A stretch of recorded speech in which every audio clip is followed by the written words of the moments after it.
ఇప్పుడు కేవలం 7,999 up to 10 kgs వరకు బరువు తగ్గి అధిక బరువు నుంచి వచ్చే ప్రధాన సమస్యలను దూరం చేసుకోండి. బాహుబలి ది బిగినింగ్ 2 గంటల 38 నిమిషాలతో, బాహుబలి ది కన్క్లూజన్ 2 గంటల 54 నిమిషాలతో రిలీజ్ అయ్యాయి.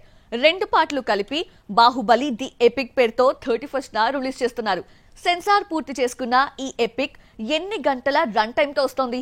2 ఇంటర్వెల్స్ ఇచ్చేంత లెంత్ ఉంటుందని, 4 గంటలని, ఇలా రకరకాల వార్తలకి ఫుల్ స్టాప్ పడింది. ఇంతకీ ది ఎపిక్ రన్ టైమ్ ఎంత? Watch the story. Baahubali re-edited version censor పూర్తి చేసుకుని U/A సర్టిఫికేట్ అందుకుంది. అలాగే రన్ టైం కూడా బయటకొచ్చేసింది. 3 గంటల 44 నిమిషాల నిడివితో ది ఎపిక్ థియేటర్స్ లోకి అడుగుపెడుతుంది. బాహుబలి ది ఎపిక్ 3 గంటల 44 నిమిషాల సినిమా అంటే సగం రోజు కేటాయించాల్సిందే. మార్నింగ్ షోకు వెళ్తే ఇంటికొచ్చేసరికి సాయంత్రం అవుతుంది.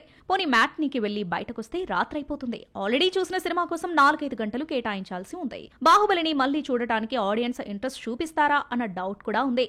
రాజమౌళి సినిమాలు రిలీజ్ అయినప్పుడే చూస్తారు గానీ ఆ తర్వాత మళ్లీ చూడమంటే చూడరు. RRR విషయంలో ఇది నిజమైంది. రాజమౌళికి పాన్ ఇంటర్నేషనల్ ఇమేజ్ తీసుకొచ్చిన RRR పై RRR బిహైండ్ అండ్ బియాండ్ పేరుతో డాక్యుమెంటరీ రెడీ చేసి సెలెక్టెడ్ థియేటర్స్ లో రిలీజ్ చేశారు.